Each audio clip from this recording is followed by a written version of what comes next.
Salut, je m'appelle Éric Sauvé, je suis un étudiant gradué du Centre de formation professionnelle de l'Outaouais depuis 2007. J'ai suivi une formation en électromécanique des systèmes automatisés. C'est un cours d'une durée de 1800 heures, ce qui représente 2 années de scolarité. À ma formation, j'ai eu la chance d'avoir 2 professeurs très compétents d'un point de vue pratique et technique. Si je parle un peu concrètement de la formation que j'ai suivie, c'est tout ce qui a en rapport avec l'électricité. On apprend à diagnostiquer, analyser les différents composants électroniques et les lois mathématiques qui s'y rapportent. Chez Hydro-Québec, je travaille comme électricien d'appareillage.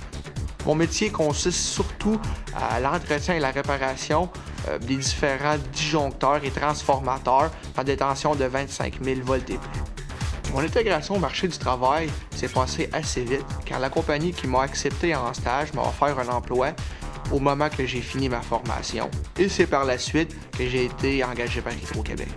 Un électromécanicien, selon moi, doit être une personne très polyvalente car dans mon métier, on peut être appelé à faire de la soudure ou machiner une pièce. On peut aussi lire ou écrire des plans, diagnostiquer des composants électroniques. On peut être appelé à faire l'installation de différents moteurs électriques comme des moteurs à courant alternatif ou à courant continu, ou bien la conception de systèmes électropneumatiques ou électrohydrauliques. Les différents milieux qui engagent des électromécaniciens, je pourrais dire que c'est tous les usines à chaîne de montage, où l'on se retrouve de l'automatisme, de la production d'électricité comme par exemple les centrales hydroélectriques, ou dans le secteur des génératrices industrielles.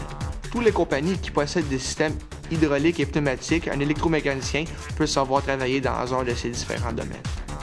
Selon moi, les qualités d'un électromécanicien doivent être une personne qui est très polyvalente, qui doit être aussi habile avec ses mains qu'avec sa tête, qui aime diagnostiquer, analyser, comprendre et réparer le problème. Aujourd'hui, la formation professionnelle offre surtout un nouveau niveau de développement académique, puis que dans une société comme la nôtre, les genres de métiers sont aussi importants que n'importe qui. Les compagnies puis les usines le savent très bien, ils savent très bien nous gratifier pour nos compétences et notre travail.